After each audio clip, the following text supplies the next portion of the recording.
श्रृंखलाबद्ध उवाचों की श्रृंखला में अपन एक उस मार्मिक पॉइंट पर पहुंचे जहां पर हमारा दिमाग, हमारी जिंदगी किम करता मूड हो जाती। हम ऐसे चौराहे पर जाके खड़े हो जाते हैं जहां से हम ये तय नहीं कर पाते कि हम कहाँ जावे। 99% लोगों को अपनी जिंदगी का पर्पस पता नहीं है। 99% लोगों को जिंदगी जीने का मतलब क्या है ये पता नहीं है। 99% लोगों को ये ज्ञान में नहीं है कि भारत में जन्म लेने का मतलब क्या है। वो तो ये जानते हैं कि जन्म होता है, बंटवारा हुआ होगा, प्रकृति को सारी दुनिया में जन्म देना होगा। तो उन्होंने कहा था कि कुछ इधर चले जाओ, कुछ इधर चले जाओ। हमारा नंबर भारत में आ गया। 99% लोगों की बात बता रहा हूं, जिनको ये कभी भी चिंतन नहीं किया, कभी भी विचार नहीं किया कि मेरा जन्म भारत में क्यों हुआ, अमेरिका में क्यों नहीं, पाकिस्तान में क्यों नहीं, रूस में क्यों नहीं, मलेक्ष खंड में क्यों नहीं, अफ्रीका ऑस्ट्रेलिया में क्यों नहीं। इसका 99% लोगों ने कभी विचार नहीं किया है। 1.25 अरब की जनता में 99% कह रहा हूं, कभी सोचा नहीं, सोचने का मौका नहीं दिया, और किसी ने तुम्हें बताया भी तो तुमने समझने का प्रयास नहीं किया। बोले क्या समझना, ये कोई समझने की चीज है कि मेरा जन्म भारत में क्यों हुआ? अरे हुआ, बंटवारा था, प्रकृति ने सबको बांटे होंगे, हमारा नंबर यहां आ गया, आगे वही वाली बात। तुम यही मानते हो बंटवारा है, आधे इधर जाओ, आधे इधर जाओ, शेष मेरे पीछे आओ। समझ गए ना? असरानी की बात थी, एक पुलिस ऑफिसर, आधे इधर जाओ, आधे शेष मेरे पीछे आओ। क्या आओ तुम्हारे पीछे?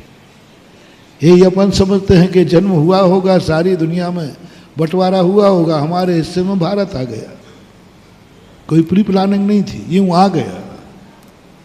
जैसे कोई गेहूं का ढेर लगा हो, सबको उठा करके एक एक मुट्ठी देना हो, तो ये मुट्ठी भर दाने मेरे हिस्से में आ गए। इसी सोच का परिणाम है कि आप जिंदगी के उस चौराहे पे खड़े हैं जहां पर तुम्हारा दिमाग काम नहीं कर रहा है, जिंदगी को समझ नहीं पा रहे। बहुत रास्ते जाते हो, बहुत दूर तक, मंजिल नजर नहीं आती है, लौट के आते हो। फिर दूसरे रास्ते पे जाते हो, वहां मंजिल नहीं जाती, फिर लौट के आते हो। फिर तीसरे रास्ते पे जाते हो, वहां भी कई चौराहे मिलते हैं, फिर हम लौट के आते हैं और कहते हैं आई एम सॉरी प्लीज, गलत रास्ते पे चले गए। रास्ते बदलते रह रहे हैं, रास्तों में घूमते रह रहे हैं, हमें मंजिल का कोई भी पता नहीं है किस रास्ते से हमारी मंजिल मिलती है। यूं देखा देखी, सुनी सुनाई, कही कही बातें हम खुद नहीं समझ पा रहे। बड़े बड़े लोग, आपकी बात नहीं कर रहा, बौद्ध जैसे लोग दिगंबर मुनि बन गए, चल पड़े। उन्होंने महावीर पारसनाथ की बड़ी प्रशंसा सुन रखी थी, पारसनाथ की शक्तियों को सुन रखा था, वो भी चल पड़े। सुन रखा था कि उपवास करने में शक्ति बढ़ती है। उपवास करने में अग्नि के समान व्यक्ति निखरता है। जैसे सोना अग्नि में तप के निखरता है, ऐसा ही तप करने से आत्मा निखरती है, तेज जागता है और वो तपस्या में कूद पड़े। 6 महीने तक उनको तेज नहीं आया, शक्ति नहीं आई, चक्कर आने लगा। उन्होंने कहा ये क्या मामला है? सुना था कि तप करने से शक्ति जागती, यहां तो शक्ति और खत्म हो गई। लौटे, बहुत तेजी से लौटे, इतने तेजी से लौटे 6 महीने के अंदर ही चक्कर जब आया तो श्रावक के दरवाजे तक नहीं जा पाए, जंगल में ही एक भीलने की बनी हुई खीर को मांग करके खा करके प्राण बचाए। लौटने की भी हिम्मत नहीं रही। बहुत सारे लोग, सभी लोग प्राय हर रास्ते पे दौड़ रहे हैं, फिर लौटते, आगे बढ़ते हैं, फिर लौटते। कई लोग मंदिर जाते जाते थक जाते, ऊब जाते, मजा नहीं आया, मंदिर जाकर के ऊब जाते, लौट आते, कुछ नहीं रखा मंदिर में, कुछ नहीं रखा मंदिर में। कुछ लोग अभिषेक करने से ऊब जाते, बहुत कर लिया। कोई पूजाएं करने से ऊब जाते, कोई अपने व्रतों से ऊब जाते, कोई व्यक्ति दान देते देते ऊब जाते। महाराज बहुत दे लिया, अब ज्यादा मत बोलना आप दान का। हाँ, कई लोग हमसे कहते महाराज जी कोई एकाध चतुर्मास तो बिना दान का कर लो। हम लोग थक गए आपसे, ऊब जाते, दान दे दे करके ऊब जाते। कितनी क्रियाएं हैं, माला फेरते फेरते आप ऊब जाते हैं, जमाई आ जाती। स्वाध्याय करते करते ऊब जाते हैं, स्वाध्याय करते करते सो जाते। प्रवचन सुनते सुनते ऊब जाते हैं, प्रवचन में ही नींद आने लग जाती है। अब महाराज आप कहे जाओ जब तक हम नींद काढ़े, और लौटना पड़ता है। वो व्यक्ति मुझे ठीक, जिसने अभी तक कोई रास्ता ही नहीं पकड़ा, जिसने अभी तक कोई रास्ता ही नहीं पकड़ा, उसको रास्ते के चौराहे आए ही नहीं, निगोद में पड़ा हुआ है, उसको कोई रास्ता नहीं। उसका एक ही रास्ता है, एक श्वास के 18वें भाग में जन्मना है, मरना है। वो ज्यादा मूर्ख और खतरनाक नहीं है, वो ज्यादा टेंशन में नहीं है, वो ज्यादा कर्मों को बंद नहीं करता, ज्यादा नहीं सोचता, सोचता ही नहीं है।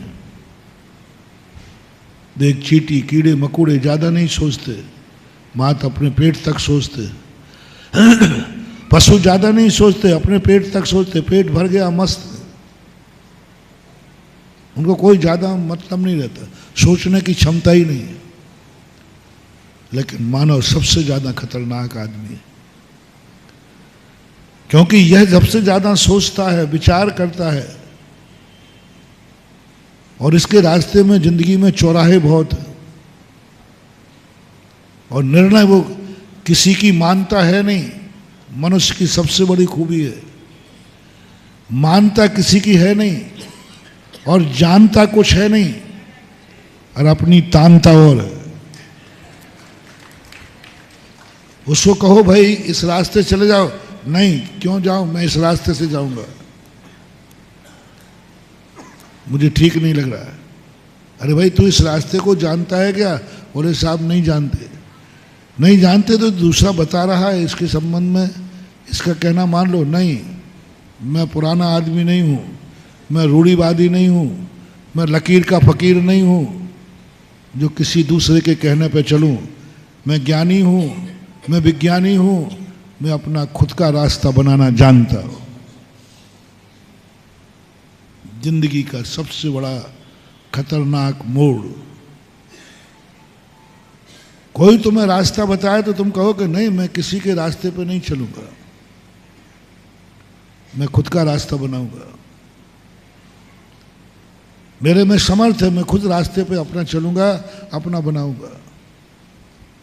महानुभाव, लौटना पड़ेगा, समय बर्बाद हो जाएगा, क्योंकि तुम्हारा बनाया हुआ रास्ता कभी मंजिल पर नहीं ले जाता, ये नियम है। स्वयं का बनाया हुआ रास्ता कभी मंजिल पर नहीं जाता।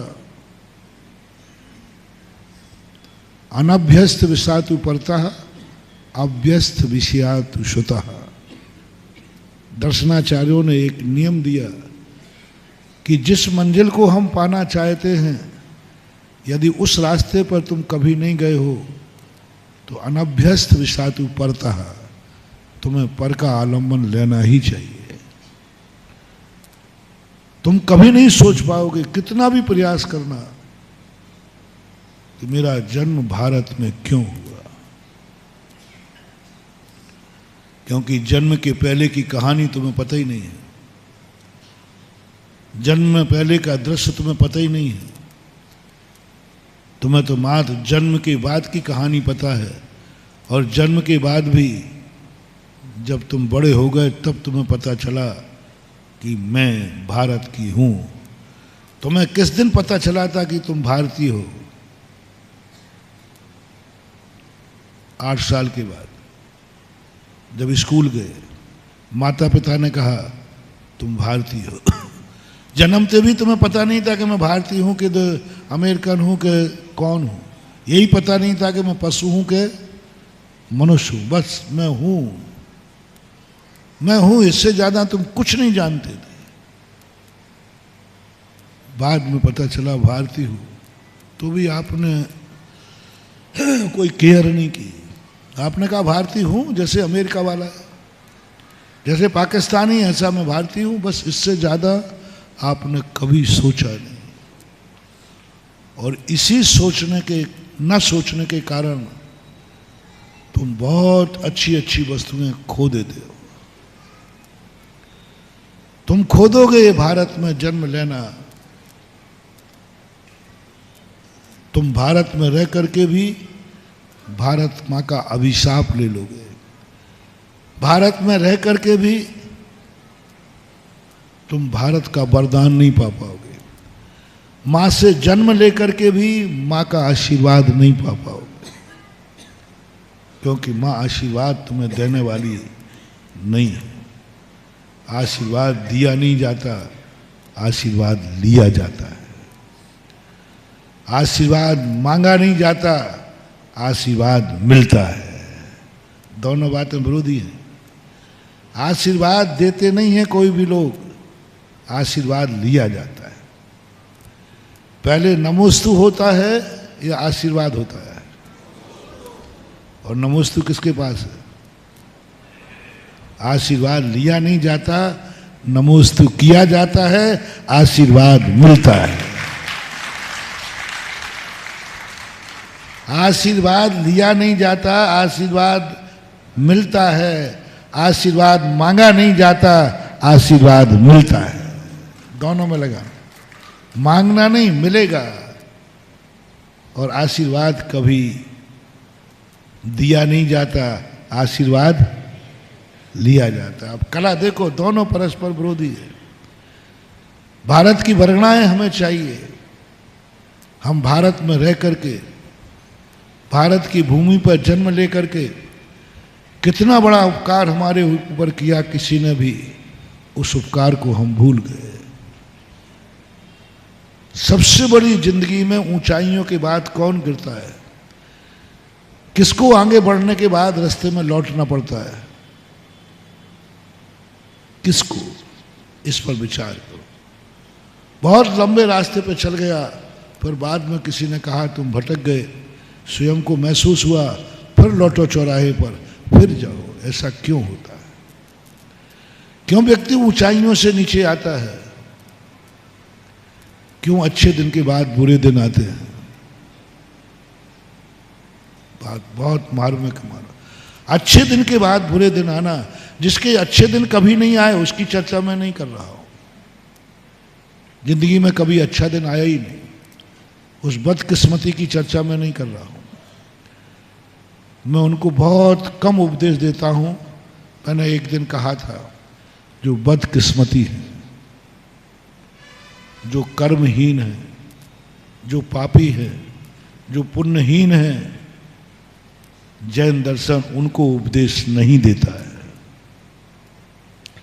और विस्तार से हमने बताया था, मात जैन दर्शन एक ऐसा है, जो पापियों को शरण भी नहीं देता तो पापियों का नाश भी नहीं करता, पुण्यात्माओं को शरण देता है और पुण्यात्माओं का ही कल्याण करता है। ये धर्म पापियों का नहीं है। जो मैंने कहा था, सारे दुनिया के धर्म हैं, सारे दुनिया के भगवान गार्जियनों ने जन्म लिया पापियों का नाश करने के लिए, 2 दिन पहले ही कहा था। और जैन तीर्थंकर ने पापियों के नाश करने के लिए जन्म नहीं लिया, पुण्यात्माओं के उद्धार करने के लिए जन्म लिया। संसार का जैनी भगवान, जिनेंद्र भगवान एक ऐसा है जो पुण्यात्माओं का भगवान है, पापियों का नहीं। जैन दर्शन में पापियों को कोई स्थान नहीं है। जैन दर्शन में पुण्यहीन को कोई स्थान नहीं है। जैन दर्शन जो पुण्यात्मा है, जन्म जन्म के पुण्यात्मा है, उन्हीं के लिए जैन दर्शन के दरवाजे खुले। भगवान का उपदेश भी पापियों को नहीं होता। भगिभागन वस जोगे वशाय, ध्वनि भय सुनी विभ्रम नशाय। जन्म जन्म का पुण्य जब उदय में आता है, तब भगवान की वाणी कानों में पड़ती है, पापियों के कानों में नहीं। क्या व्यवस्था बनाई है जैन दर्शन में। अभव्य को भगवान की वाणी सुनने का अधिकार नहीं दिया, पापी को भगवान के दर्शन करने का अधिकार नहीं दिया। पापी भगवान को नहीं देख सकता। सीमा बांधी समोषण में, श्री मंडप में भगवान बैठे हैं, कौन दर्शन करेगा? जो जन्म जन्म का पुण्यात्मा होगा, जिसकी आंख पवित्र होगी, वही भगवान का दर्शन करेगा। अभव्य को रोक दिया, इससे आगे अभव्य नहीं जाएगा। ये त्रिकाली पापी है, कल भी पापी था, आज भी पापी है, कल भी पापी रहेगा। ये तीनों काल, अनादि काल तक मिथ्या दृष्टि रहेगा। और मिथ्यात सबसे बड़ा पाप है। मिथ्यात सबसे बड़ा पाप है। कल भी पापी, आज भी पापी, कल भी पापी, फ्यूचर में भी। तो नियम बन गया समोषण को, जो त्रिकाली पापी है उसकी नजर भगवान पर न पड़ जाए, उसके शब्द भगवान के उसके कानों में न पड़ जाए, कहीं वो भगवान के आभा मंडल में ना आ जाए। श्री मंडप के बाहर ही उसको रोक दिया जाता है, रोक दिया जाता है। इस बात को जब अपन समझें तो बहुत बड़े रहस्य हमें मिलेंगे। इसलिए हमेशा महान आत्माओं का उपदेश संगति के लिए हमें पुण्यात्मा बनना पड़ता है। मंदिर आकर के क्यों नहा के आते हो? बिना नहाए आ जाओ ना, क्या फर्क पड़ता है?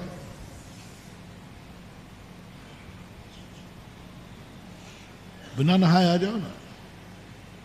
शुद्ध कपड़े क्यों पहनना पड़ते हैं मंदिर में भगवान को छूने के लिए? क्या फर्क पड़ता है? गारंटी मैं लेता हूं, तुम्हारे छूने से भगवान अशुद्ध नहीं होंगे। उनके ऐसे 16 का जीवन है कि तुम्हारे छूने से अशुद्ध होते ही नहीं। कोई फर्क नहीं पड़ता भगवान को, कोई फर्क नहीं पड़ने वाला।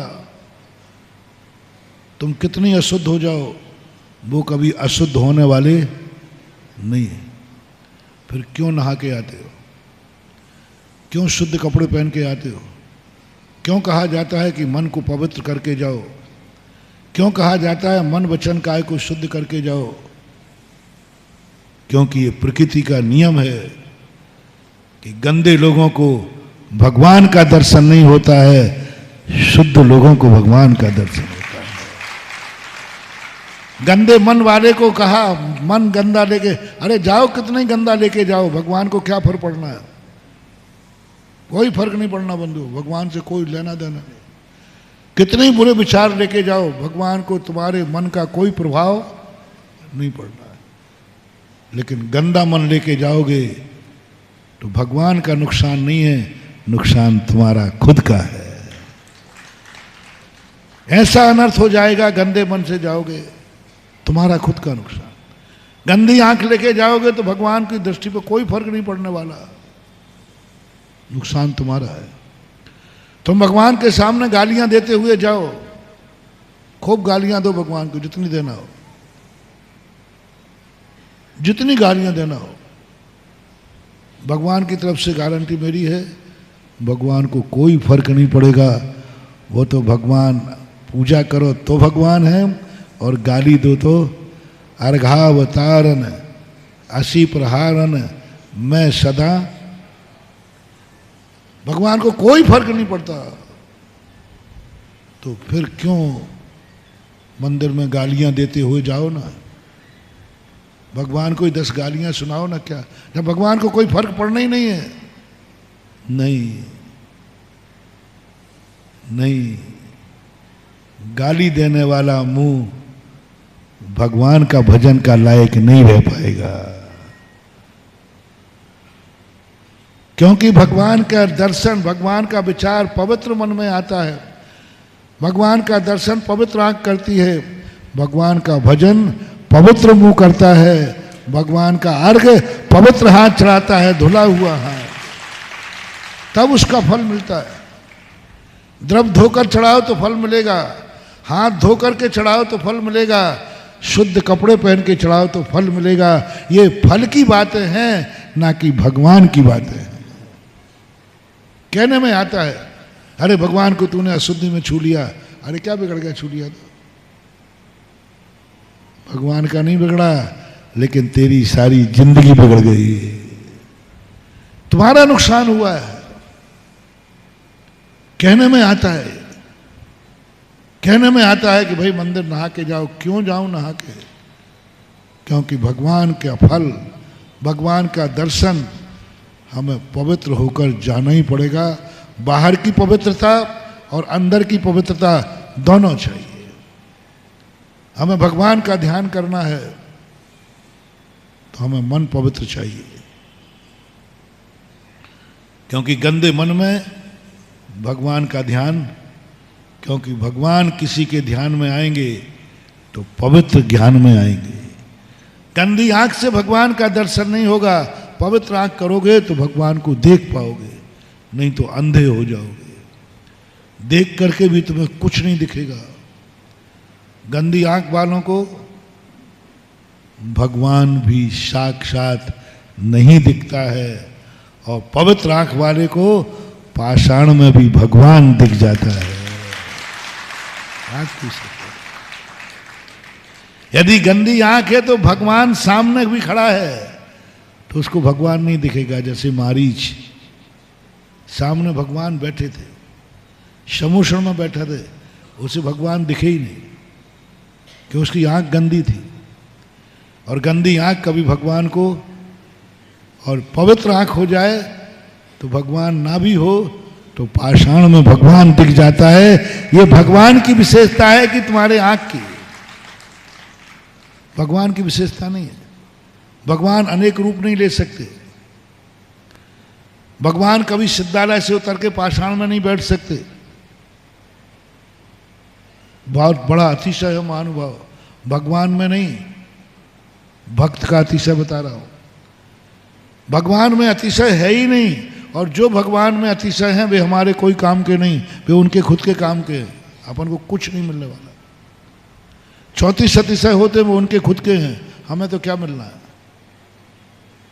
और भगवान मोक्ष चले गए, उनकी ताकत नहीं है कि वो नीचे उतर के आ जाए। काले कल्प सते पीछा गते शिवानाम नाचा विक्रिया लक्ष्या, वो नहीं आएंगे, उनमें ताकत ही नहीं है। उनको वहां से उतरकर पृथ्वी पर लाने की ताकत नहीं है, उनको किसी भी सहायता करने की ताकत नहीं है। हम कितने ही रो लें गा लें, वो हमारे आंसू पहुंचने वाले नहीं। उनके रूमाल ही नहीं है, रूमाल तो क्या उनके हाथ ही नहीं है, हाथ तो क्या उनका मन ही नहीं है। और तो कहें उनको हमारे आंसू दिखते ही नहीं, उनको खबर ही नहीं है कि हम दुखी हैं, उनको खबर ही नहीं है कि मैं परेशान हूं। उनको पता ही नहीं है कि संसार में सब दुखी हैं, हम शक्तिमान है, चलो सहायता करो। ये बड़े आदमी होते ना, ये बहुत, इनको कोई इतना बड़े आदमी में बड़प्पन में इतने मस्त हो जाते हैं कि उनको यही नहीं पता रहता कि मेरे पैर के नीचे कोई रो रहा है। बड़े आदमी बनने के बाद इतना परिणाम हो जाता है कि उनको पता ही नहीं रहता कि दुनिया को हमारी जरूरत है।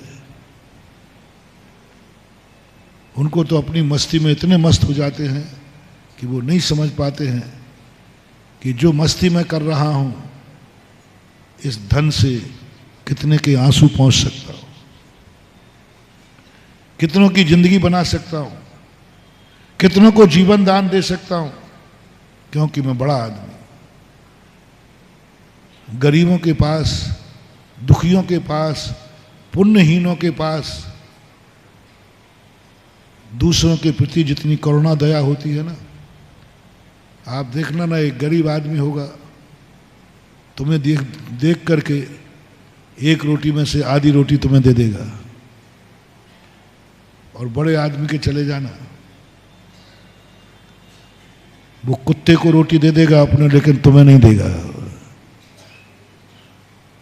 देने का भाव ही नहीं है, उसको पड़ी ही नहीं, उसका संपर्क बड़ा आदमी होते ही गरीबों की दुनिया से दूर हो जाता है, सुखी आदमी दुखियों की जिंदगी से दूर हो जाता है।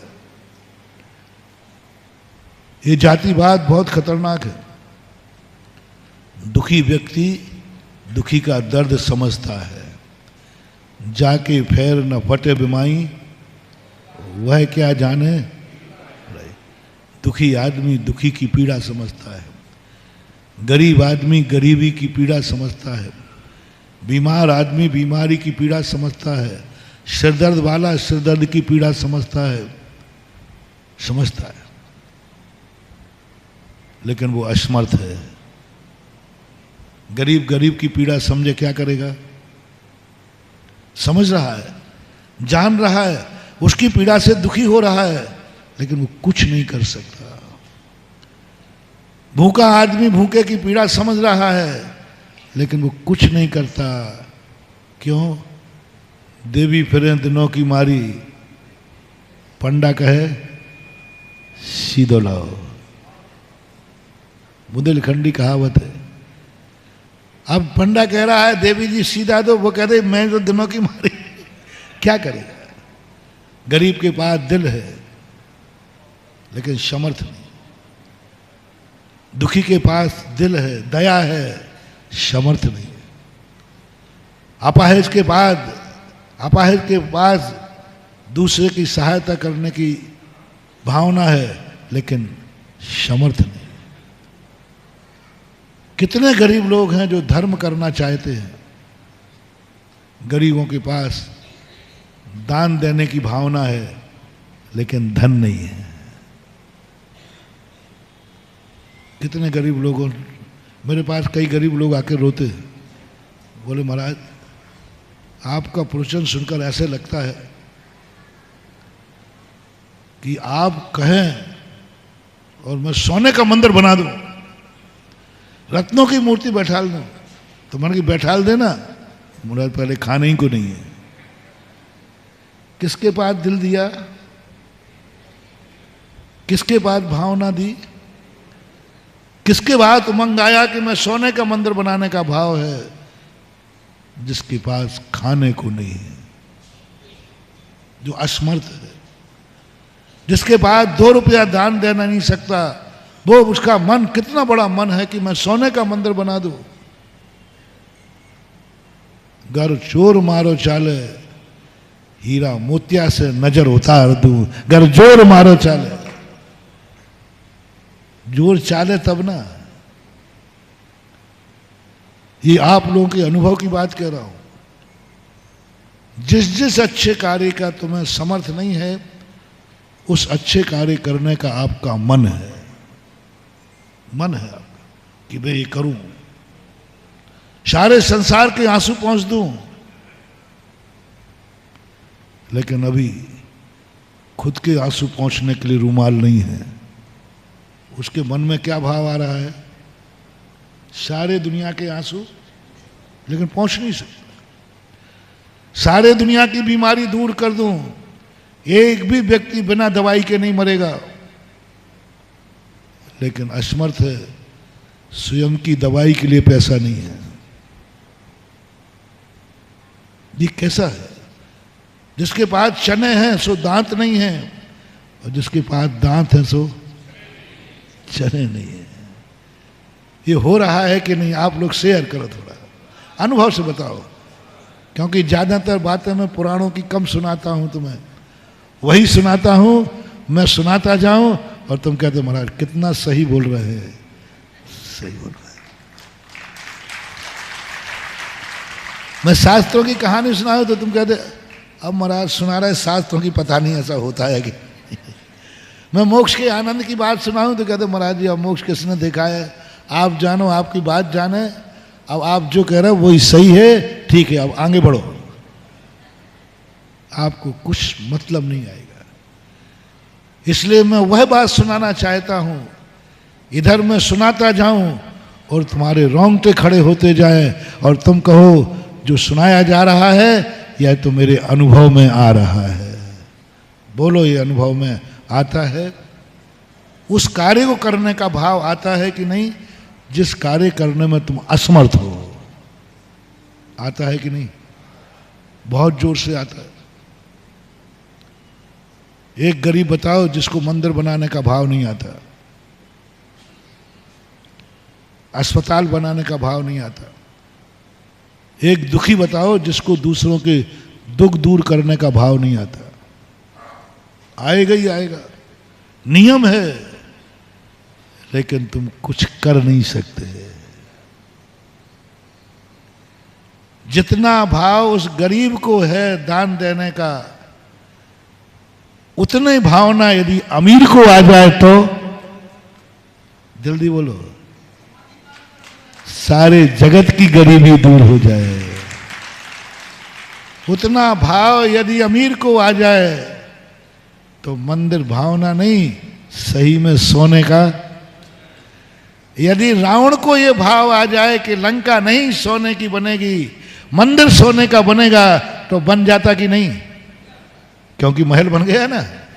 लेकिन रावण को भाव नहीं आया। उनको आ रहा है जिनके पास अंगूठी भी सोने की नहीं है, जिनके पास अंगूठी भी सोने की नहीं, वो कह रहा है मंदिर बन जाए। और जिनके पास इतना सोना है कि महल भी सोने का बना दिया, उनको बनाने का भाव ही नहीं आ रहा। ये बड़े आदमियों का एक, पता नहीं क्यों, प्रकृति से मेरी यही की शिकायत है कि अच्छे कार्यों का भाव बड़े आदमियों के दिमाग में आना चाहिए, अमीर आदमी के अंदर आना चाहिए। लेकिन अमीर को तो खबर ही नहीं, वो तो मस्त है अपने में, उसको तो मतलब ही नहीं मंदिर क्या चीज होती है, क्योंकि बड़ा आदमी है। दुखी आदमी को हमें मंदिर बुलाना नहीं पड़ता, वो खुद आ जाता है। दुखी आदमी के लिए हमें नहीं कहना पड़ता कि मंदिर आओ, वो पहले से, महाराज जी आप मंदिर की कह रहे हो तो मैं नियम लेने को तैयार हूं। एक गरीब एक दुखी को मंदिर में बुलाने के लिए 2 शब्द काफी है, और एक अमीर को अभिषेक का लोटा देने के लिए शायद पूरा चतुर्मास निकल जाए तो भी हम मंदिर न बुला पाए, साक्षात भगवान नहीं बुला पाए, भगवान में समर्थ नहीं रहा। ये संसार का सबसे बड़ा दुर्गुण है। असमर्थ को दिल देता है, असमर्थ को भावना देता है, असमर्थ को अच्छे कार्य करने की भाव देता है, और समर्थ से सारे भाव छीन लेता है। समर्थवान को निर्दयी बना देता है, समर्थवान को विलासी बना देता है, समर्थवान को भोगी बना देता है, समर्थवान का दिल इतना कठोर कर देता है कि वो दूसरे की सहायता तो छोड़ो, अपने से पुण्यहीन को पैर से कुचल देता है। इतना कठोर। और गरीब को इतना दया, ये विपरीत भाव है। गरीब के मन में करुणा भर दी, दया भर दी, दया और करुणा से भरा हुआ है। और अमीर इतना बढ़ गया कि वो गरीबों को भी पैरों से रौंदते ही, पैर के नीचे कोई चीख रहा है ये आवाज भी उसके कानों में नहीं पड़ती है, नहीं पड़ती। आप देखना, अमीर लोगों पर कभी ये भाव नहीं आता कि मैं जिन रुपयों से ऐसो आराम करने जा रहा हूं, चलो पहले अस्पताल में देख लूं, कोई दवाई के बिना कोई मान्यपूर्ति तो नहीं हो रही है, दवाई के बिना। कहीं ऐसा तो नहीं कि दवाई के बिना कोई स्त्री विधवा हो रही हो, ऐसा तो नहीं कि दवाई के बिना बच्चे अनाथ हो रहे हों, उनको नहीं आए, भाव नहीं आएगा। उनका तो मन हुआ हमें घूमने जाना है, ऐशो आराम करना है, तो वो करेंगे, उनका मन नहीं होगा। और ये गुण, ये दुर्गुण आप में ही नहीं, ये लांछन में लगा रहा हूं संसार के सबसे बड़े आदमी भगवान पर। मेरा लांछन है भगवान पर। हमें तुम्हें दया से भर दिया, हम इतने दयालु हैं। एक बार सीकर चतुर्मास था, सीकर चतुर्मास में गायें पकड़ी थी। उन गायों की दुर्दशा देखकर ऐसा मन आया कि इन कसाईयों से कहूं कि अब इसके बाद गायों को मत काटना, चाहो तो एक बार मेरी गर्दन काट लो, मैं करने को तैयार हूं, मैं तैयार हूं। यदि जितने कसाई हैं वो यदि मुझे मार करके कसाईपना छोड़ते हैं तो लो, मैं तैयार हूं मरने को, लेकिन आज के बाद फिर कोई जीव मरना, काटना नहीं चाहिए। कौन सुनने वाला है? हमारे पास दिल है, भावना है, लेकिन शक्ति नहीं है उन कसाईयों को रोकने की। देखना, मैं बार बार यही कहता हूं प्रकृति से, यदि तूने भावना दी है तो ताकत क्यों नहीं दी? और जिनको ताकत दी है उनको भावना क्यों नहीं दी? क्यों नहीं दी? हमारे अंदर ये दया भर दी, करुणा भर दी। हम परेशान हैं गायों के दुख देख देख करके, रो रो करके परेशान हैं। नींद हराम कर रहा हूं, 24 घंटे चिंतन रहता है कैसे जीवों को बचाऊं, और एक गाय को नहीं बचा पा रहा। वो बचाने का भाव है, क्योंकि मैं असमर्थ हूं। मैंने भगवान कहा, भगवान तू समर्थ है, तू समर्थ है, तू वहीं बैठा बैठा एक यूं हाथ कर दे, सारे बूचड़ खाने किलित हो जाएंगे, सारे बूचड़ खाने बंद हो जाएंगे।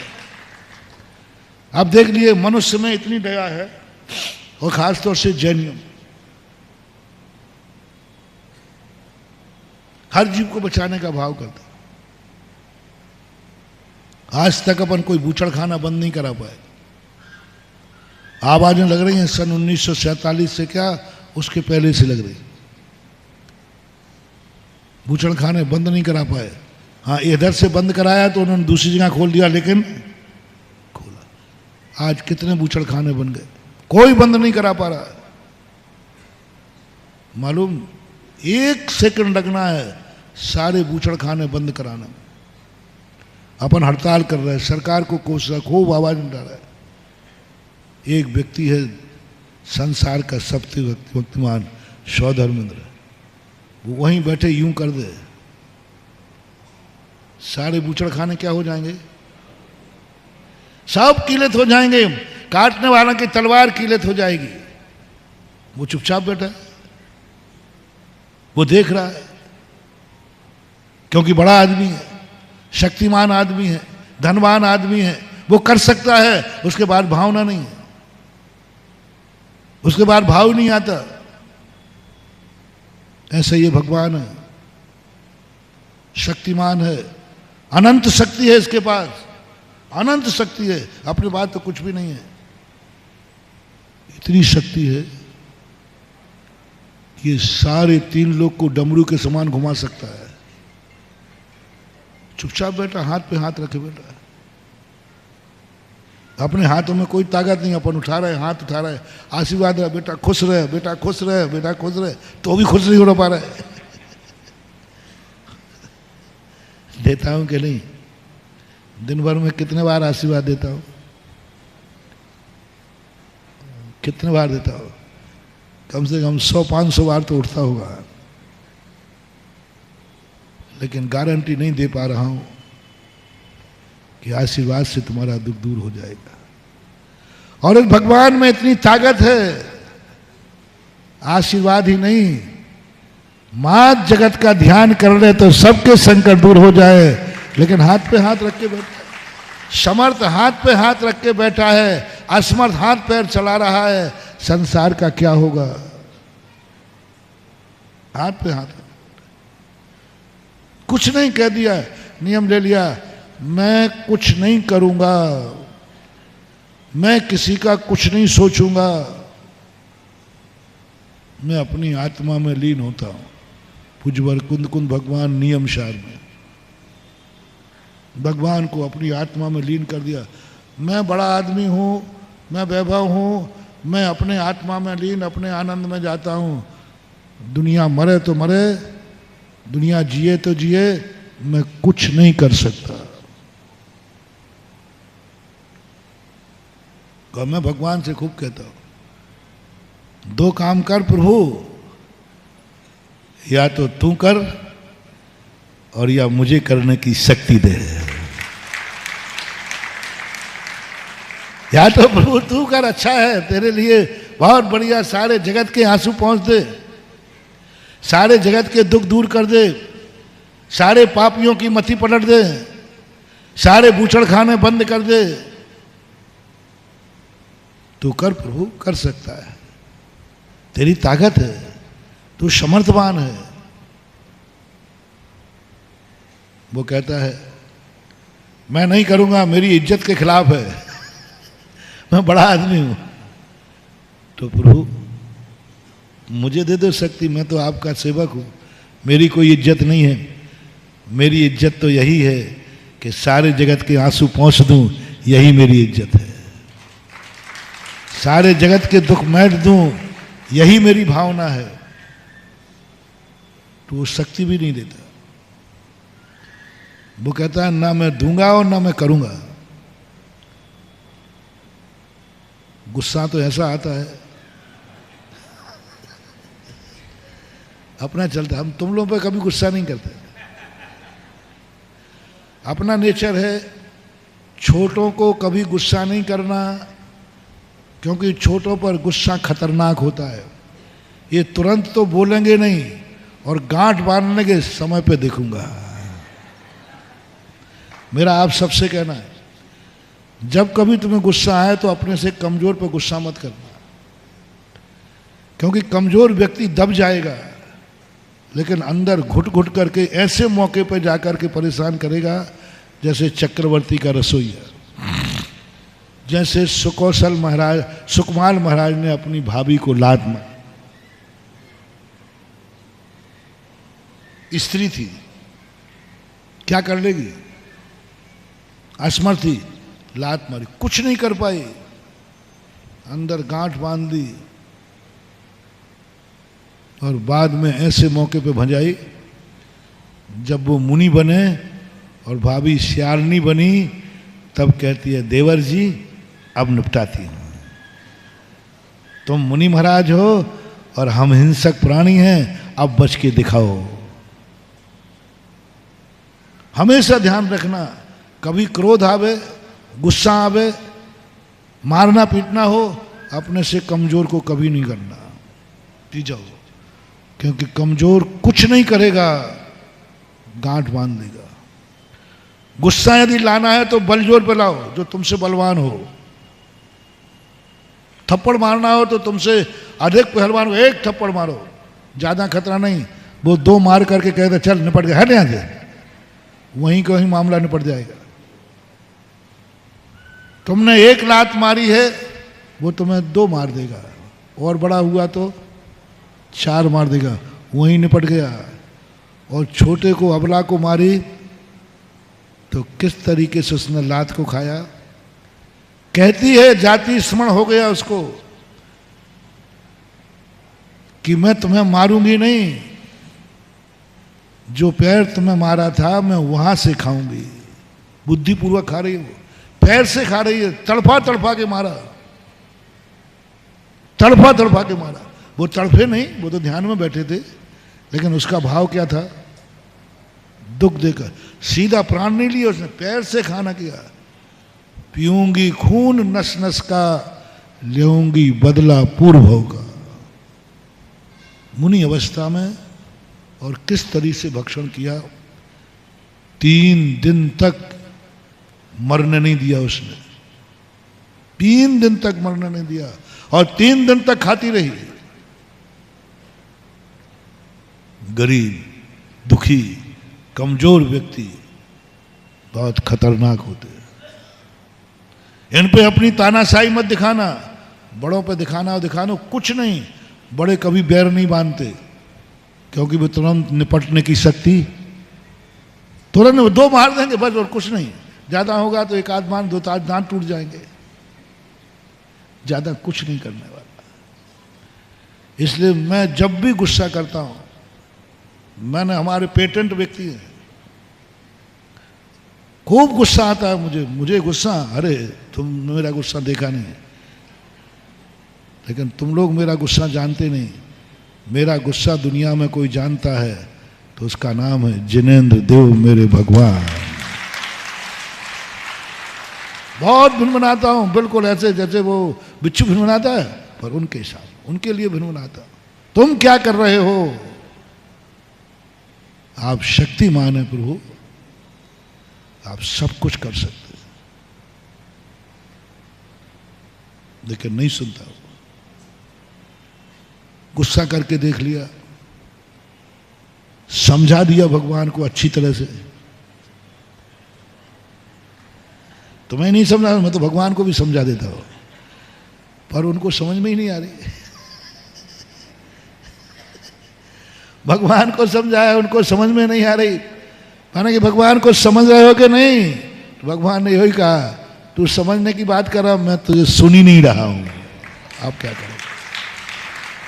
मैंने कहा भगवान समझ रहे हो कि नहीं मैं जो कह रहा हूं? देखो संसार में क्या हो रहा है, कुछ समझ में आ रही कि नहीं? ऐसे ही बोलता हूं, तुमसे बोलता हूं, समझे कि नहीं?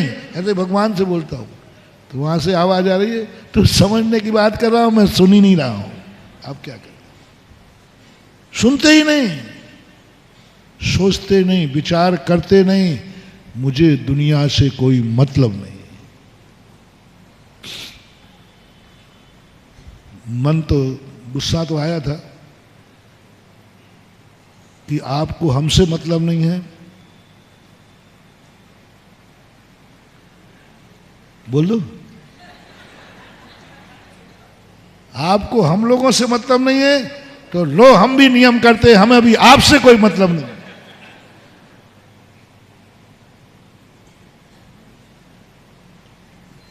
भगवान ने कहा है, किस पे दिखाया, मत रख मेरे से मतलब।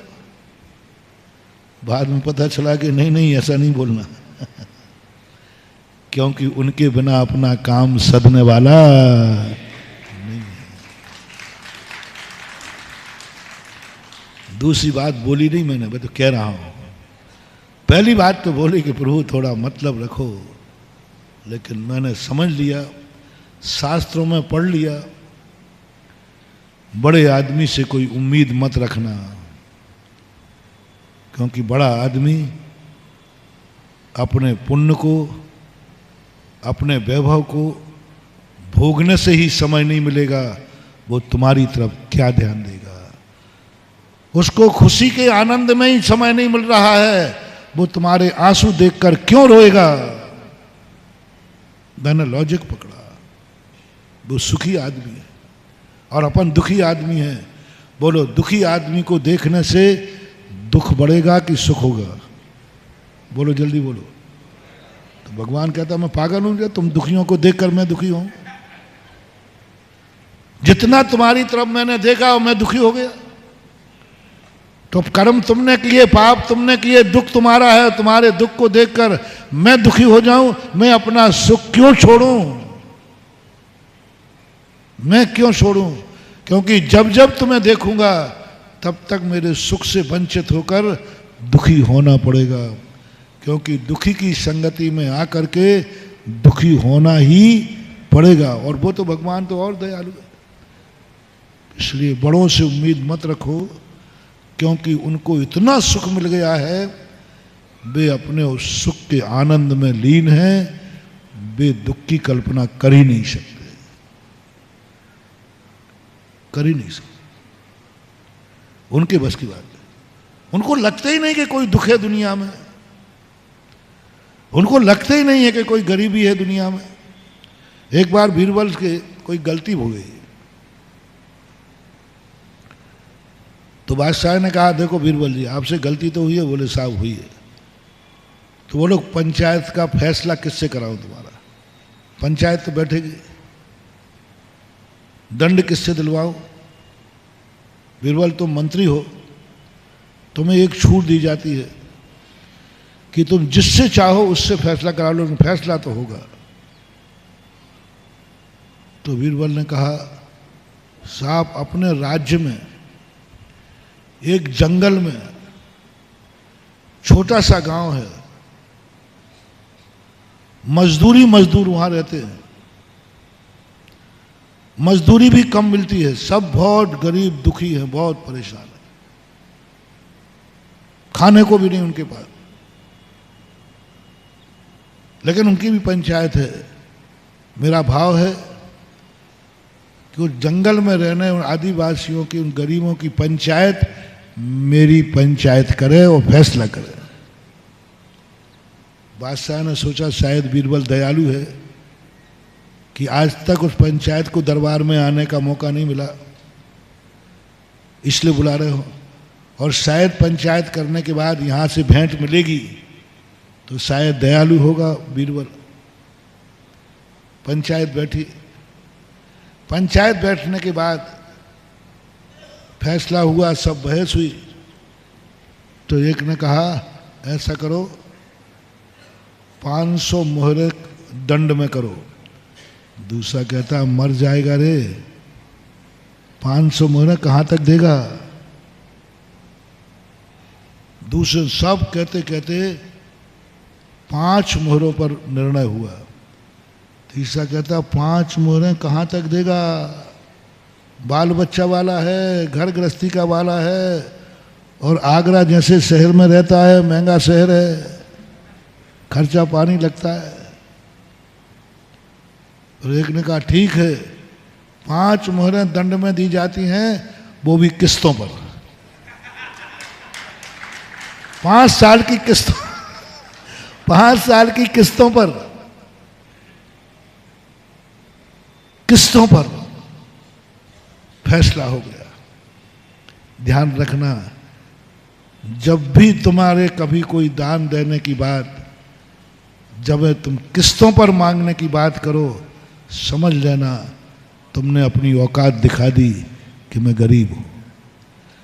किस्तों पर जब तुम्हें दान की बात आवे, कमेटी कहे किस्तों पर मत देना महानुभाव।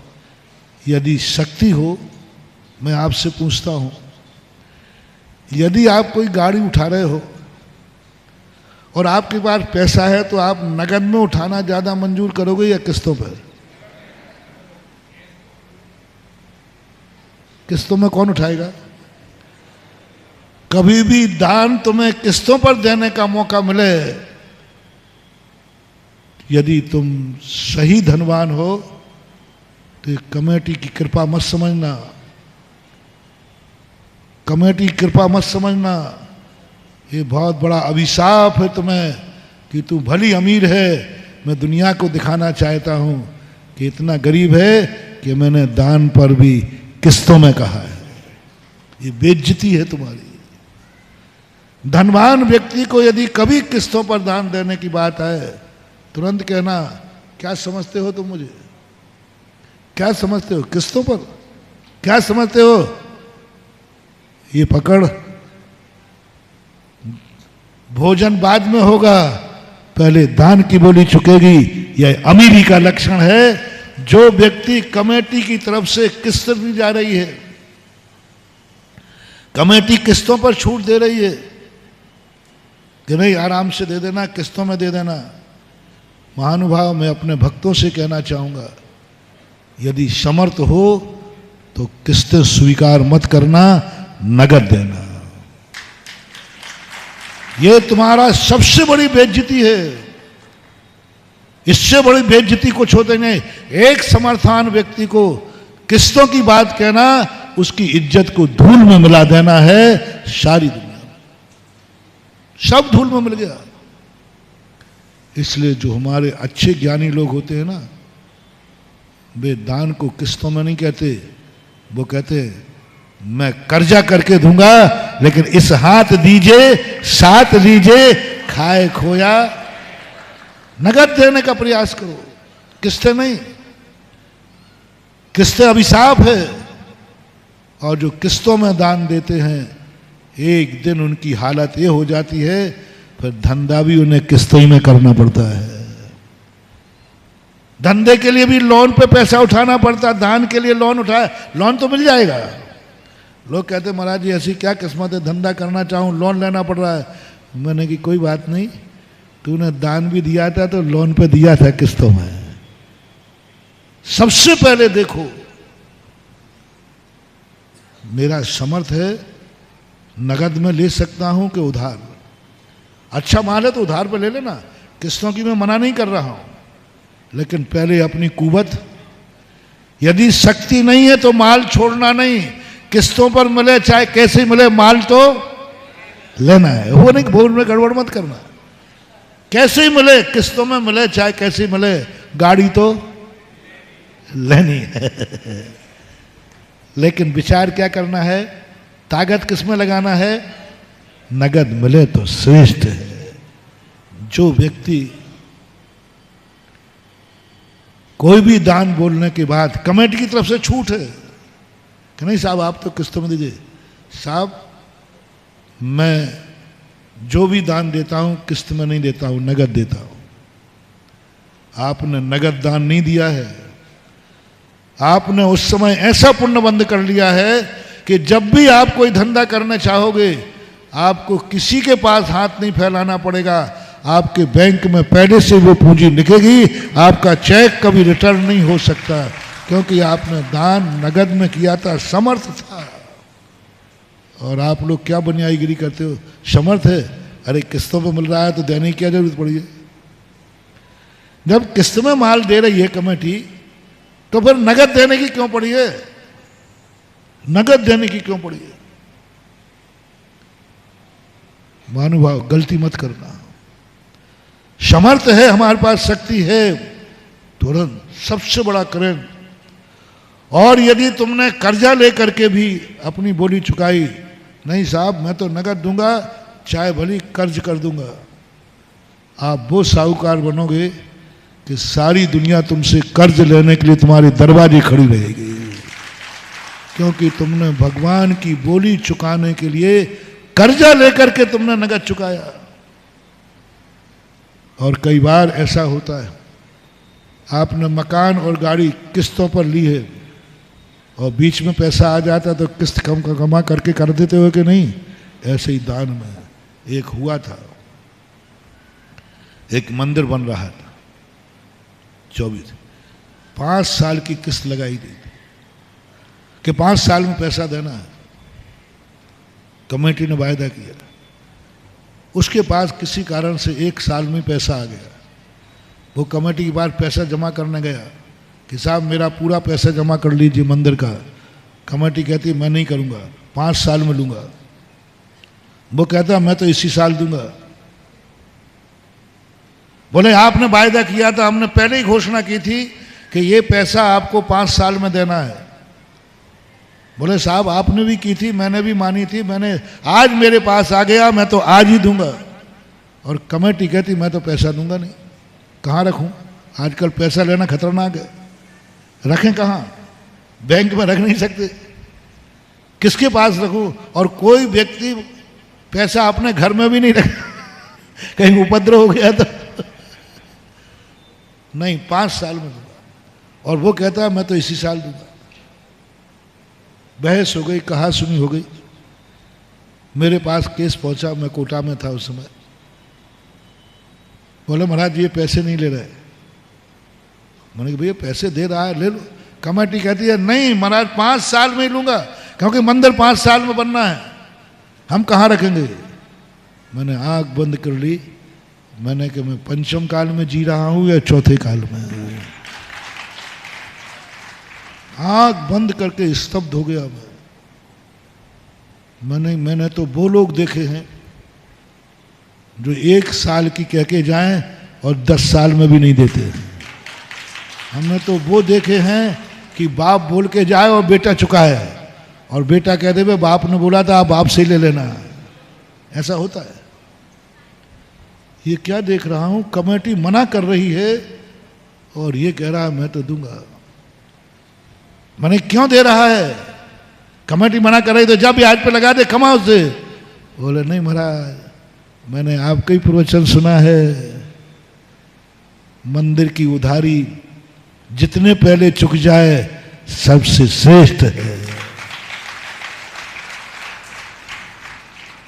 दुनिया खा करके, दुनिया का खा के मरना हो तो मर जाना, बैल ही बनोगे, लेकिन मंदिर का खा के मत मर जाना, नहीं तो पता नहीं क्या होगा। सबसे पहले चिंता में आओ, मंदिर की बोली यदि है टेंशन में आओ। खुशी की बात नहीं है। कमेटी ने तो छूट दे रखी है, हमारा नहीं, कमेटी ने छूट दे रखी है, आपको छूट स्वीकार नहीं करना है।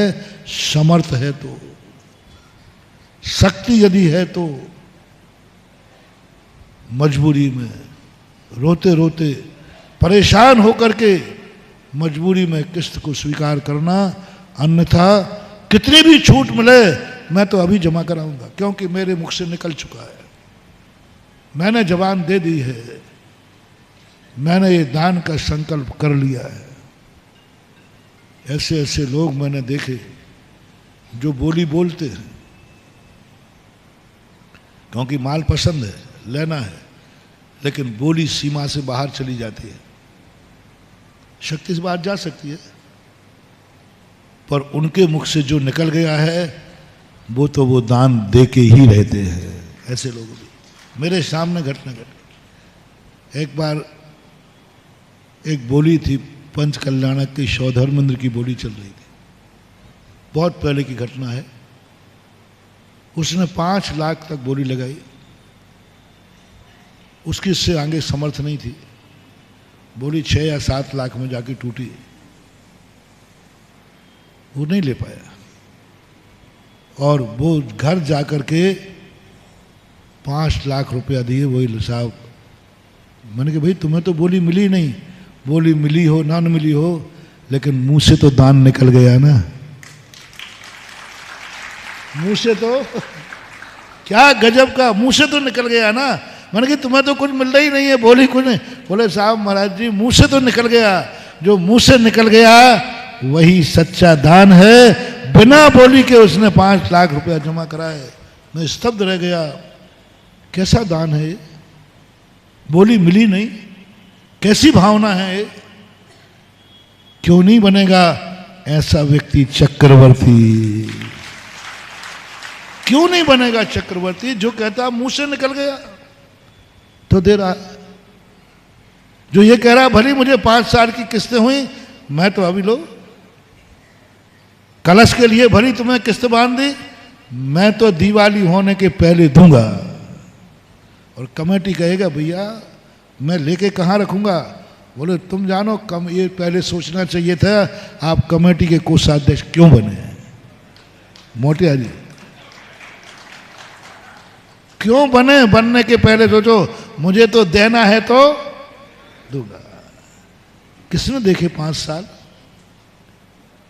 और खेती 5 साल के बाद होगी तो फसल भी 5 साल के बाद आएगी। जिस दिन से तुमने दे दिया, जिस दिन से बो दिया, उसी दिन के बाद अंकुर आना है। घोषणाओं से अंकुर आने वाला, ऐसा परिणाम बनता है। तो जब उन्होंने बात की बीरबल से, मंजूर हो गया। कितनी मोहरें दंड में आई? 5। किस्तों की मना नहीं कर रहा हूं, वो तो जाना, लेकिन तुम्हारी अमीरी पर प्रशंसा लगा रहा हूं।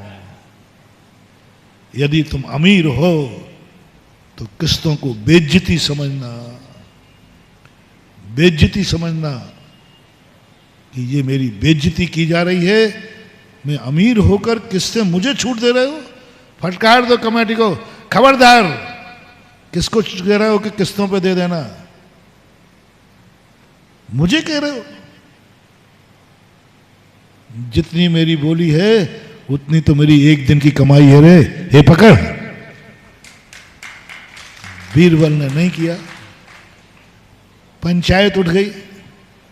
बादशाह ने कहा, बीरबल तू मेरा मंत्री है, जब तुझसे कहा था कि भाई तेरी पंचायत कौन बैठा ले, कौन दंड दे, तो इतना ही बोल देता कि राजा साहब आप ही मेरे मालिक हो, आप जो फैसला करो। ये क्यों नहीं कहा दूंगा? ये सभ्यता बोलती थी, मुझे भी खुशी होती कि राजा साहब आप ही निर्णय कर दो ना। बोले राजा साहब हम लुट जाते यदि आपको निर्णय कर देते। बोले आप बड़े आदमी हैं, आप 5000 भी मोहरे बोलते तो आपको क्या लगता है? और देखा उन गरीबों ने 5 मोहरे पे भी किस्त लगा दी है, किस्त लगा दी है। और आपको क्या 5000 क्या 500, ठीक है बीरबल 5000 मोहरे खजाने में जमा करा देना, आपको कोई दर्द ही नहीं होता। उनको 5 मोहरों पर भी दर्द हो रहा है। इसलिए महानुभाव आप लोग उम्मीद मत करना बड़े आदमियों से, इनके पास दया नहीं होती जैसे भगवान, मत करना। इनके पास है ही नहीं कुछ, इतने सुख में। और गलती क्या है उनकी? अब मैंने समझ लिया, अब मैं भगवान पे ज्यादा गुस्सा नहीं होता, पहले होता था, अब समझ में आ गया बात सही है। अपना सुख छोड़ करके कौन दुखी होना चाहेगा? कौन दुखी होना है? यदि वो अपन पे दया करें तो उनको दुखी होना पड़ेगा। उनके पास तो अनंत सुख है। कौन पागल है जो अपना अनंत सुख छोड़ करके अपने बीच में आकर दुखी होएगा? क्या मिलेगा अपने साथ में? अपन को देखने से उसको क्या मिलेगा? संसार को देखने से क्या मिलेगा? दुख। दुख के अलावा कुछ नहीं है। अपनी बातें सुनेगा तो दुख की बातें, अपनी आंखों को देखा तो दुख की आंखें। सारा संसार दुखमय है, वो अपना सुख नहीं छोड़ सकता। लेकिन वो तो तुम्हें छोड़ देगा, लेकिन महानुभाव तुम उसको मत छोड़ना। मैंने भी नहीं छोड़ा। अब अपने में शक्ति है वो जो भगवान में ताकत नहीं है, भगवान में नहीं है। अपनी भक्ति में ताकत है, भगवान में ताकत नहीं होती है। ये अपन भूल किए बैठे हैं कि भगवान में शक्ति होती है। भगवान में शक्ति नहीं होती है, शक्ति भक्ति में होती है। और भक्ति किसकी है? अपनी है, अपने पास है। जो अपना है वही ताकतवान है, जो पराया है वो कभी अपने काम नहीं आएगा, चाहे वो भगवान भी क्यों ना हो। वो पराया है, वो पर है, वो अपना सुख नहीं छोड़ेगा। भक्ति अपनी है, अपने आत्मा की पर्याय है, अपन खुद कर सकते हैं। इसलिए अपनी भक्ति पर विश्वास करो, आशीर्वाद पर नहीं, नमोस्तु पर विश्वास करो। आशीर्वाद पे नहीं। महाराज ने आशीर्वाद दे दिया, ज्यादा भरोसा मत करना। यदि भरोसा करना है तो अपने नमोस्तु पे भरोसा करना, मत दो आशीर्वाद। मैंने भगवान से मैंने कहा ना, कई बार दुखी हुआ, बोले भगवान आपके आशीर्वाद की जरूरत है। शुरू की बातें हैं सब, अब तो मैं थोड़ा भगवान थोड़ा आशीर्वाद दे दे, मेरा पुण्य कम पड़ रहा है, हाथ उठा दे, आंख खोल ले, बच्चों जैसे खेले। लेकिन ना तो वो हाथ उठावे ना आंख खोले, तो गुस्सा तो आएगी। अब तो भगवान से कह दे तेरे आशीर्वाद की जरूरत नहीं है, रखे रहे हाथ पे हाथ,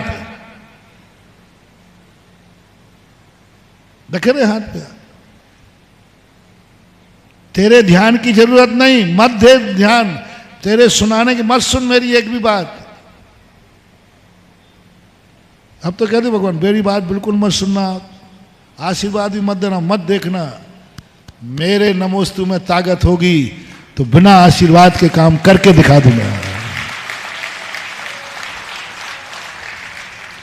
और आज मेरे जितने काम हो रहे हैं भगवान के आशीर्वाद से नहीं, भगवान को नमोस्तु के अनुभव से हो रहे हैं। बस जम के नमोस्तु करता हूं, तो भगवान से कहते भगवान हिम्मत हो तो नमोस्तु करने से रोक के दिखा। रोके भगवान नमोस्तु करने से, आशीर्वाद देने से अपना हाथ रोक सकते हैं, लेकिन भगवान कभी किसी को नमोस्तु करने से नहीं रोक सकते। क्योंकि नमोस्तु किसका है? बोलो ना। बस बेटा इतना बड़ा तुम्हें मंत्र दे दिया, आज के बाद तुम्हें किसी का दरकार नहीं करना, बस अपना नमोस्तु सुधारो, नमोस्तु करो और चमत्कार पाओ।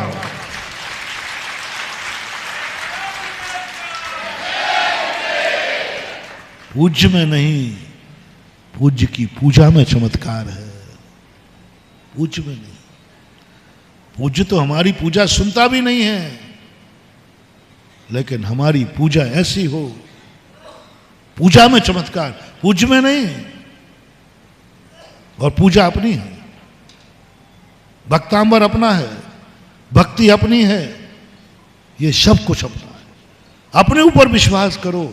हम अपने ऊपर विश्वास न करने का परिणाम ये निकलता है कि हम ना जाने कितने रास्तों पर कितने बार चलते हैं, लौट के फिर आते हैं, फिर वापस आते हैं, फिर आते हैं। हमारी जिंदगी का लक्ष्य जो मैंने प्रवचन के प्रारंभ में कहा था, पूरी जिंदगी निकली जा रही है, अभी यही पर्पस पता नहीं कि मैं जी क्यों रहा हूं, मेरी जिंदगी का लक्ष्य क्या है। बस भीड़ में चले जा रहे हैं, चले जा रहे हैं, कहाँ जा रहे हैं, किस लिए, कभी ना सोचा है, ना सोचने का समय दिया है। कभी गुरुओं ने सोचने को समझाया तो हमने समझने की चेष्टा नहीं की। इसलिए मैं उनको समझाने का प्रयास कर रहा हूं जो पुण्यात्मा है, पापात्मा। इस समय आगरा सबसे बड़ा पुण्यात्मा है, इसलिए बार बार आगरा का नाम ले रहा हूं। तुम्हें लग रहा है कि महाराज आगरा से नाराज है, जितने बार नाम लूं तो समझ लेना उतने ही राजी हैं तुमसे, क्योंकि तुम पुण्यात्मा हो। पापी का नाम मुंह से नहीं निकलता है, बाप के मुंह से गाली भी निकलेगी तो समझ लेना बेटे को ही निकलेगी, पड़ोसी को नहीं। बाप के मुख से गाली भी निकलेगी तो समझ लेना इन्होंने बेटा स्वीकार कर लिया। तो जब भी किसी चीज की बात कहूं तो मैं पुण्यात्मा की बात कर रहा हूं, पापियों को तो उपदेश देना ही नहीं, वो तो पात्र ही नहीं है। समोषण में भी मिथ्या दृष्टि पापी को 3 पुण्यात्मा होते हैं, एक जो वर्तमान में पुण्यात्मा है और या थोड़ा दूसरा एक मनोज्ञ की वैयावृत्ति कहा है, जो आज तो पुण्यात्मा नहीं है लेकिन थोड़ी मेहनत करो तो शायद ये पाप छोड़ देगा। ये मनोज्ञ की वैयावृत्ति है, हालांकि करना नहीं चाहिए। सबसे लास्ट में रखा पूज्यवर उमा स्वामी महाराज ने। पहले उन्होंने कहा किसकी सेवा करूं, किसकी वैयावृत्ति करूं, किसका स्थितिकरण करूं, किससे वात्सल्य रखूं, साधर्मी से। किसका स्थितिकरण करूं, धर्मात्मा का। किसको हम सेवा करें, आचार्य उपाध्याय सेक्स ग्लान ये पात्र हैं, ये धर्मात्मा जीव हैं। सबसे पहले धर्मात्मा की सेवा करो, आचार्य उपाध्याय सेक्स ग्लान, ऐसा एक सूत्र आया है। क्योंकि ये पवित्र आत्मा है, इनकी सेवा करो। भैयावृत्ति के लिए कहा, इनकी सेवा करो क्योंकि ये वर्तमान में पुण्यात्मा है, पवित्र आत्मा है, महान आत्मा है। फिर अंत में उन्होंने डाल दिया, लास्ट में डाला, यदि ये नहीं मिले तो, और इनके अलावा किसी की, उन्होंने कहा मनोग की भैयावृत्ति करो, मनोग के लिए समय दो, मनोग के लिए समय दो, मनोग के पीछे पड़ो, मनोग के लिए उपदेश दो। मनोग कौन? पूज्यवर अकलंक स्वामी। मनोग का अर्थ होता है जो अभी तो नहीं है लेकिन थोड़ी अनुकूलता मिल जाए तो कल हो सकता है। आज तो मुनि नहीं बना लेकिन थोड़ा परेशानी दूर हो जाए तो बन सकता है। आज तो ये मंदिर नहीं आ रहा है, कल आ सकता है। आज तो शराबी है लेकिन यदि इसको एक दो प्रवचन दे दिए जाएं तो ये शराब छोड़ सकता है। ये मनुष्य कहलाता है। आज पापी है, आज शेर को मार के, हिरण को मार के खा रहा है। ओहो गजब, मनुष्य की भैयावृत्ति की। शेर, इतना खूंखार शेर हिरण को जिंदा मार के खा रहा है, फाड़ रहा है। एक महाराज ने कहा चलो इसको कुछ उपदेश देते हैं। हमारा उपदेश ही तुम्हारी भैयावृत्ति है, ध्यान रखना। नहीं तो तुम कहो महाराज जी हम आपके पैर दबाते हैं कभी, हम आपको हार दान देते कभी नहीं। बड़े आदमी हमारा नमोस्तु स्वीकार कर लें, यही सबसे बड़ी भैयावृत्ति है। मुनि महाराज को आप आहार देते हो, आपके हाथ का ग्रास ले लेना ही भैयावृत्ति है। आपका ले लिया, बहुत बड़ी भैयावृत्ति है। तुम्हारे दिए हुए ग्रास से तो मुनिराज की एक दिन की भूख मिटेगी, और मुनिराज ने स्वीकार कर लिया है तो तुम जन्म जिंदगी भर के लिए वज्र सम नारायण संगन प्राप्त कर लोगे। तुम्हारा एक ग्रास तीर्थंकर प्रकृति का बंद करा सकता है, तुम्हारा एक ग्रास तुम्हें वज्र सम नारायण संगन दे सकता है, तुम्हारा ग्रास महाराज को मात्र 24 घंटे दे सकता है। कितनी बड़ी भैयावृत्ति है। उपदेश देना ही सबसे बड़ी भैयावृत्ति है, ये सबसे बड़ी सेवा है। यदि तुम्हारा बेटा, देखना सेवा, तुम्हारा बेटा शराब पीता है, गुटखा खाता है, और वो इतना खा रहा था कभी भी मर सकता है, तुम निपुते हो सकते थे। 2-4 बार मैंने कहानी सुनाई भी है। स्त्री विधवा हो सकती थी, बच्चे अनाथ हो सकते थे,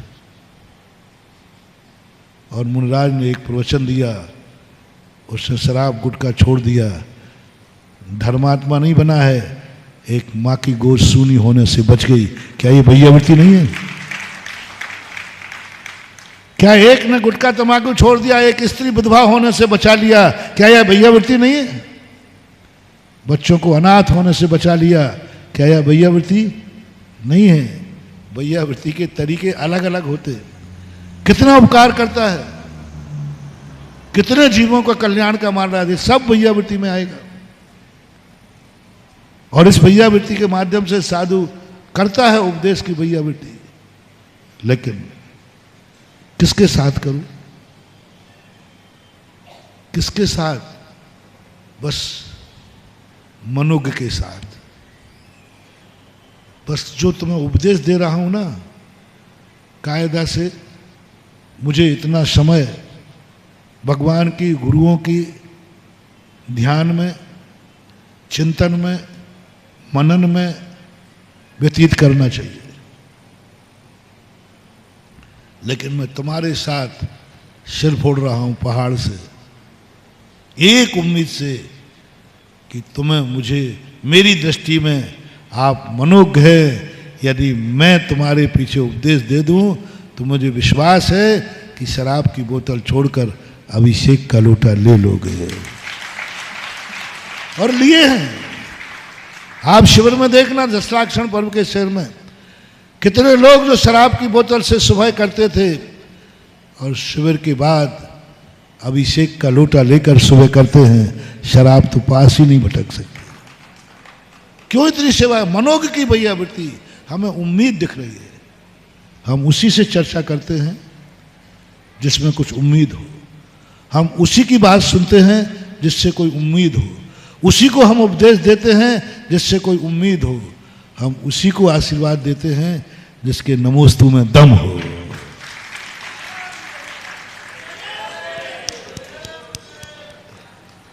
आशीर्वाद में दम पर नहीं देता हूं मैं, मेरा थोड़ा पैटर्न उल्टा ही है। सारी दुनिया के लोग कहते हैं जा मेरे आशीर्वाद में दम है, ताकत है मेरे आशीर्वाद में। आज तक जिसको आशीर्वाद दिया वो कभी विफल नहीं हुआ। मैं ऐसा नहीं करता हूं, मैं ऐसा करते ही नहीं हूं। मैं तो आशीर्वाद उसी को देता हूं जिसके नमोस्तु में दम होती है, और सोचता हूं इसका नमोस्तु आज तक विफल नहीं गया, अब क्या जाएगा, उसके लिए दोनों हाथ का आशीर्वाद है। क्योंकि मुझे मालूम है कि भगवान के आशीर्वाद में वो ताकत नहीं है जो एक भक्त के नमोस्तु में ताकत है। नमोस्तु ज्यादा ताकतवर होता है। इसलिए मैं तुम्हें कभी आशीर्वाद का प्रलोभन नहीं देता, मैं तुम्हें भक्ति का प्रलोभन देता हूं। भक्त बनो, भक्ति को सुधारो, भक्ति को इतनी चैतन्यमय कर दो कि भगवान कुछ भी नहीं देगा तो भी हमारा भंडारा भर जाएगा। जैन दर्शन उपादानवादी है, निमित्तवादी नहीं। निमित्त के बिना काम होता नहीं और निमित्त कोई काम करता नहीं। भगवान के बिना कोई काम होगा नहीं और भगवान कोई काम करेगा नहीं। ये निमित्त की परिभाषा है, अपना मूल प्रसंग है। हम क्यों अच्छे दिनों के बाद हमारे बुरे दिन आते थे। भूमिका को प्रारंभ में जो बनाया था अभी उसको बनाए। क्यों? उनकी बात नहीं जिनके कभी अच्छे दिन नहीं आए, जिनके अच्छे दिन के बाद बुरे दिन क्यों आ जाते हैं। सुखी व्यक्ति कल दुखी क्यों हो जाता है, क्यों हो जाता है, क्यों लौटना पड़ता है हमें कदम बढ़ाने के बाद। हम रास्ते पे बहुत आगे बढ़ जाते हैं फिर भी लौट आते। हम मंदिर जाते हैं बहुत शौक से, 2-4 साल के बाद मंदिर से उब जाते हैं, मालाओं से उब जाते हैं, धर्म से उब जाते हैं, नियम व्रतों से उब जाते हैं, अच्छे लोगों से उब जाते हैं, हम भगवान से उब जाते हैं, हम गुरु से उब जाते हैं। धिक्कार तो तब है, धिक्कार तो जब है जब जन्म देने वाले माँ बाप से तुम उब जाते हो और उनसे भी अलग होने का भाव करते हो। क्या तमाशा मचा लगा। जिस माँ बाप के बिना तुम तड़पते थे, जिस माँ बाप की कूख में जन्म लिया, गोदी में जन्म लिया, जिस माँ बाप 1 मिनट वहां चला जाए तो रोते थे, 1 मिनट को माँ गोदी से उतार दे तो क्या होता है बोलो ना, चिल्लाते थे। आज उसी माँ बाप से उब कर तुम अलग हो रहे हो, उसी माँ बाप से उब गए तुम जिसके लिए तड़पते थे। ये क्यों होता है? जिस माँ बाप के लिए तुम तड़पते थे आज उन्हीं से उब करके छोड़कर तुम अलग हो रहे हो, क्यों? जिस भगवान के मंदिर आने के लिए तुम तड़पते थे आज उसी मंदिर से उब गए। बहुत कर ली हमने पूजाएं, क्यों? क्यों नियम लेने के बाद उस नियम से उब जाते हो? क्यों? क्यों रास्ते पर बढ़ने के बाद लौटना पड़ता है? क्यों? बड़ी उमंग से रास्ते में बढ़े थे और चलने के बाद पता चला कि नहीं, ये रास्ता मंजिल पर नहीं जाता, मैंने गलत नंबर डायल कर लिया। फिर लौटते हो आप, क्यों? इस प्रश्न के जवाब के संबंध में आज की भूमिका बनी थी। आपका समय हो गया, क्यों का जवाब अपन विचार करेंगे। महावीर भगवान की बोले परम पूज्य मुनि श्री सुधा सागर जी महाराज की। सभी लोग पीछे रहिएगा जो जहां पर हैं। मित्रों, आज का मोटिवेशन ही कहूंगा पूज्य श्री की भाषा में, मैं घर पर ले जाता हूं। बड़ों से उम्मीद मत करना, बड़ों से उम्मीद कभी मत करना, अपने नमोस्तु में से उम्मीद करना। आज घर घर में इस बात की लड़ाई है कि मेरे पिताजी मुझ पर ध्यान नहीं दे रहे, लेकिन अपनी तरफ भी देख लेना तुम उनका कितना ध्यान दे रहे हो। आज हर कोई इल्जाम लगाने को तैयार है, भगवान मुझ पर ध्यान नहीं दे रहे। तुम अपनी तरफ देख लेना तुम कितने नमोस्तु, कितनी भक्ति से कर रहे हो। हर कोई ये कहने को तैयार है हम मुनिराज के दर्शन करने 10 बार जाते हैं, वो ध्यान नहीं दे रहे हैं। कभी अपनी नमोस्तु पर ध्यान दिया, कितनी भक्ति के साथ हमने नमोस्तु करी। आइएगा, आज के इस कार्यक्रम में हमारे मध्य टीकमगढ़ से दिगंबर जैन समिति आई हुई है। हम अनुरोध करेंगे वो सारे लोग यहाँ पर आ जाएं। टीकमगढ़ से दिगंबर जैन समिति, जैन मित्र मंडल अलवर, जैन मित्र मंडल अलवर हाथ उठा दें। हाँ, आप लोग इधर आ जाएं, आधेर में इधर आ जाएं। बहन जी उधर हो जाओ, अलवर वाले इधर आ जाओ। और आप सबके भाव हैं उदक चंदन तंदुल पुष्प केश झरु सुदीप सुधूप फलार्घ के धवल मंगल गान रवा कुले जिन ग्रहे मुनिराज महम यजे। ओम ह्रीम निर्यापक श्रमण मुनि श्री सुधा सागर जी महाराज के चरण कमलों में अनर्घ्य पद प्राप्त आए। अर्घम निर्वपामीति स्वाहा। नमोस्तु स्वामी, नमोस्तु भगवान। और कहीं से बस आई हैं क्या आज? चलिए अर्घ पढ़िएगा। अनु भैया। मेरे दिल के देवता तुम्हें ध्याऊंगा बार बार, मेरे दिल के देवता तुम्हें ध्याऊंगा बार बार। चरणों चढ़ाओ अर्घ में, चरणों चढ़ाओ अर्घ में, पाऊंगा मोक्ष द्वार। मेरे दिल के देवता तुम्हें ध्याऊंगा बार बार। आचार्य श्री जी के चरणों में हमें झुका रहे अपना माथा, जिनके जीवन के हर चर्या वन पड़े स्वयं ही नवगाथा।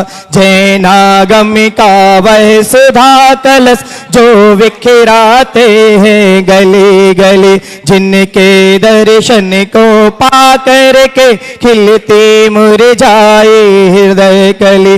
भावों के निर्मल सरिता में अभिगाहन करने आया हूँ, सबके सारे दुख दर्द हर यह अर्घ भेंटने लाया हूँ। हे तपो मूर्ति, हे आराधक, हे योगीश्वर, हे महासंत, यह अरुण कामना देख सके युग युग तक आगामी वसंत। ओम रूम परम पूज्य आचार्य श्रेष्ठ श्री विद्यासागर जी मुनीन्द्राय अनर्घ पद प्राप्ते अर्घम निरूपामिते। और एक सूचना सुन लीजिएगा, 15 अगस्त को लिखित प्रश्नोत्तरी परीक्षा तीसरी 2 हो चुकी हैं, अब तीसरी है और विषय है समोह शरण की रचना। और ये समोह शरण की पुस्तक बाहर बुक स्टॉल पर उपलब्ध है, आप सब अवश्य उसको लीजिएगा। और 15 अगस्त को मध्याह्न सभी 2 वर्गों में वो प्रतियोगिता आयोजित है, उसमें अवश्य आइएगा। हे सुधा सागर दयालु मुझको जीवन दान दो, हे सुधा सागर दयालु मुझको जीवन दान दो। सर उठा कर चल सकूं ऐसा मुझे सद ज्ञान दो, हे सुधा सागर दयालु आ सकूं तेरे निकट ऐसा सरल सोपान दो। आ सकूं तेरे निकट ऐसा सरल सोपान दो, शीघ्र तर जाऊं भवोदधि यह मुझे वरदान दो। हे सुधा सागर दयालु नाम ही जपता रहूं जीवन तराने के लिए, नाम ही जपता रहूं जीवन तराने के लिए। भेंट में कुछ भी नहीं लाया चढ़ाने के लिए, हे सुधा सागर दयालु।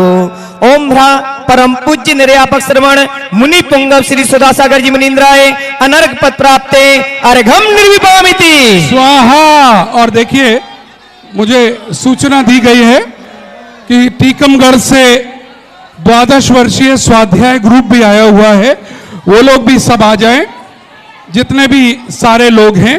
और चलिएगा जिनवाणी स्तुति के साथ।